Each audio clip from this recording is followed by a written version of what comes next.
Listen, just one more thing. Hello there. Welcome to my review of episode 3 of season 3 of Columbo, Candidate for Crime. First broadcast on the 4th of November 1973 on NBC. Written by Irv Pearlberg, Alvin R. Friedman, Roland Kibbe, and Columbo producer Dean Hargrove, and based on a story by Larry Cohen. Pearlberg was born on the 29th of December 1925 and wrote for several TV shows over his career, including Dr. Kildare, Alias Smith and Jones, Cannon, and this episode of Columbo. He died on June the 29th, 2008. He was 82. Friedman was born on March the 23rd, 1934, and has only 5 TV writing credits on It Takes a Thief, Love American Style, Kolchak, Starsky and Hutch, and this episode of Columbo. He died on December the 5th, 2000. He was 66. Kibbe was born on February the 15th, 1914, in Pennsylvania. He began his career in radio before becoming a writer for the Marx Brothers. He served in the Air Force in World War II and post-war frequently collaborated with Burt Lancaster on several films. He was a mentor for legendary TV producer Norman Lear, as well as creating It Takes a Thief, and he won several Emmys over his career. He was called to testify at the HEWAC hearings after being named as a communist, and gave the names up of people who he believed had named him. However, years later it was discovered that he had given the committee names they didn't previously know, which happened quite frequently. He died on August the 5th, 1984. He was 70. Hargrove was born on July the 27th, 1938, in Kansas. He attended military school and UCLA. His career took off in earnest as a writer on The Man from U.N.C.L.E., as well as working on many other TV shows, including Perry Mason and McCloud, as well as this episode of Columbo, which he also produced. He would go on to create Matlock and the Father Dowling mysteries, as well as produce Diagnosis Murder, and his own mystery wheel shows, Jane Doe and Murder 101, reteaming with Barry and Dick Van Dyke. He is 83. It was directed by returning director Boris Sagal. I'm approaching this review a little differently, as this is a very dense and complex episode. It's also another 90-minute episode, so there's a lot to cover. The episode features Jackie Cooper as the murderer, Haywood. Cooper was born John Cooper Jr. on September the 15th, 1922, in Los Angeles, and began appearing in films from the age of 3. By age 7, he was getting bit parts and signed a contract with Hal Roach to appear in the Our Gang series, which he went on to be a star of. He was nominated for an Oscar at age 9 for his appearance in Skippy, directed by his uncle, and he would go on to appear in the original version of The Champ with Wallace Beery, as well as 4 other films with Beery. He served in the US Navy during World War II and, unlike many other child stars, made an easy transition from child star to mature actor, appearing in a variety of film and television projects over the decades, including this episode of Columbo. In later life, he would appear as Perry White in the Superman film series, before retiring in 1987. He died on May the 3rd, 2011. He was 88. Haywood is a prospective senator who has had a series of death threats made against him for his tough stance on organised crime.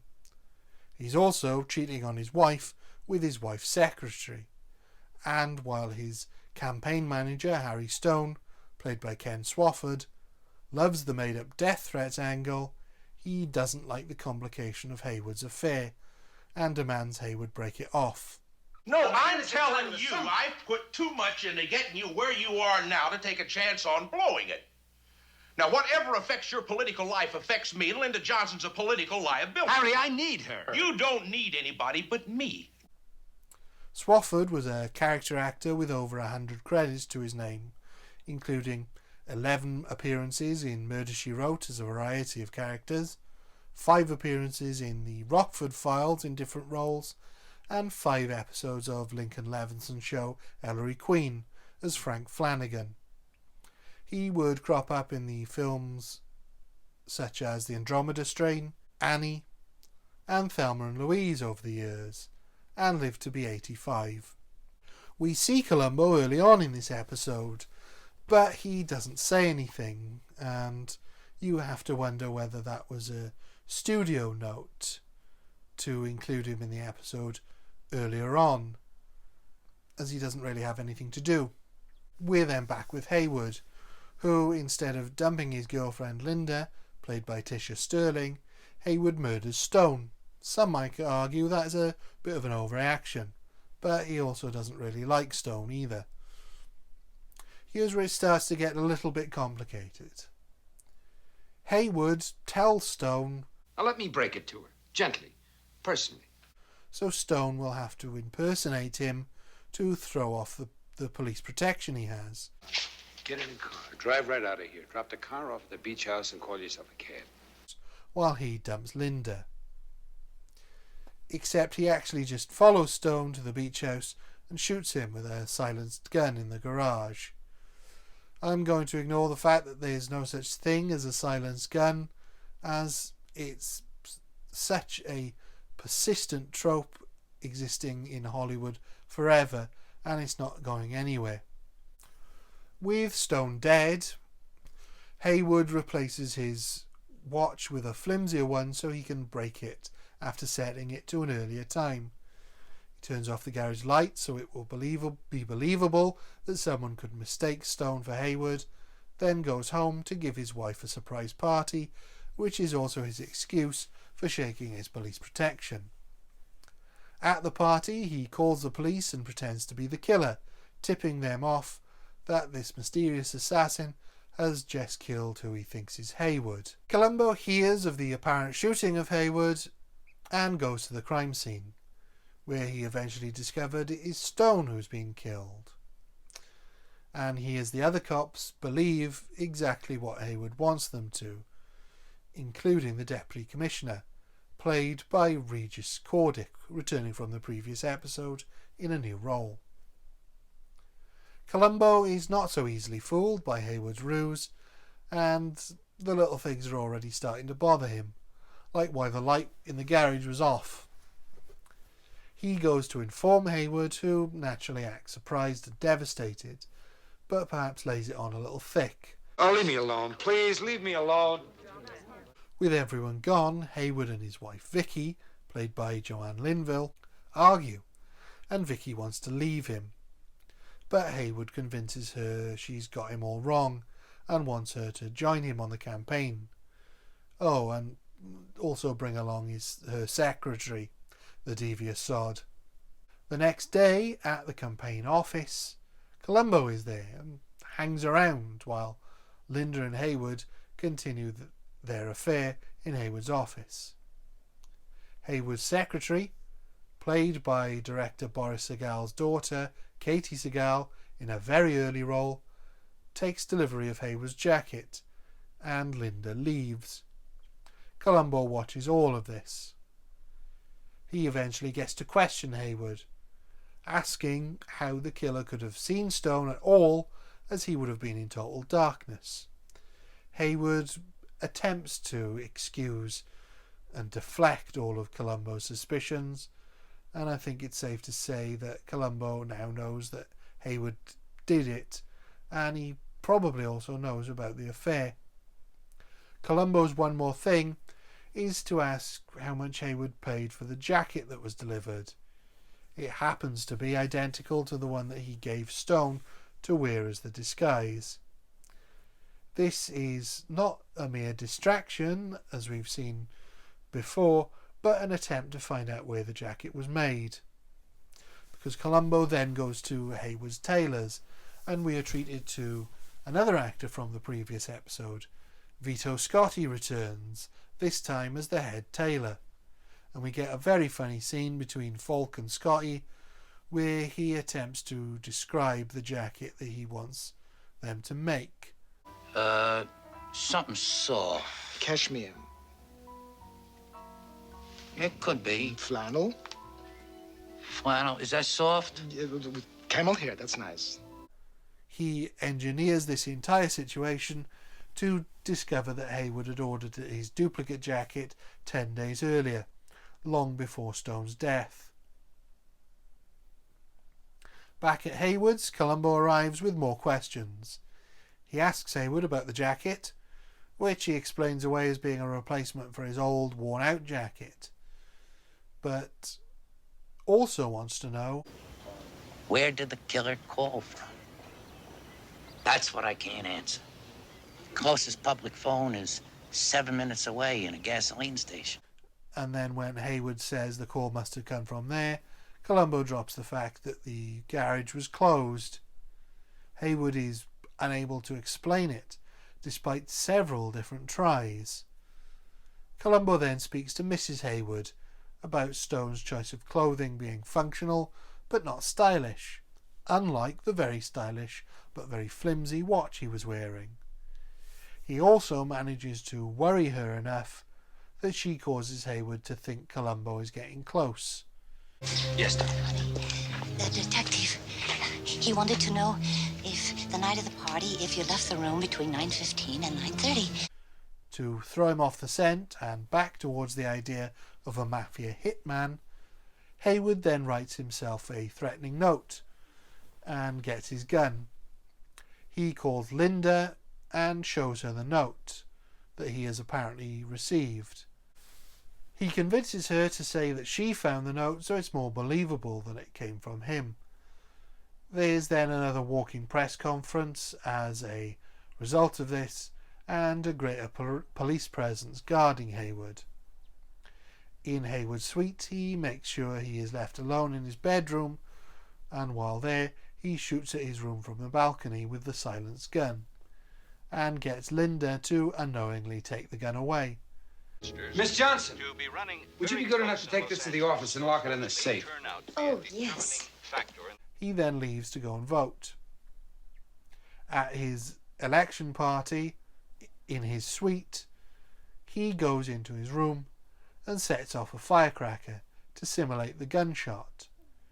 Everyone rushes into the room and Columbo arrives. Columbo now has all the pieces.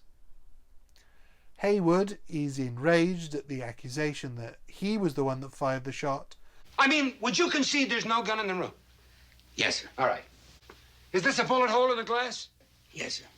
Would you further concede that if this bullet proves to be from the same gun that killed Harry Stone, that the same hand fired both shots? Yes, sir. Then all that remains for you is to dig the bullet out of the wall and take it to ballistics for a comparison. Columbo says he doesn't need to do that. I've already dug the bullet out of the wall. And ballistics has already verified that it came from the same gun. And he arrests Haywood. I've simplified the plot as much as I possibly can for the sake of brevity, but it's very much stretched over the 90-minute runtime, with each clue being revealed and dealt with one at a time, and this leads to a certain amount of slowness and incoherence in the storytelling.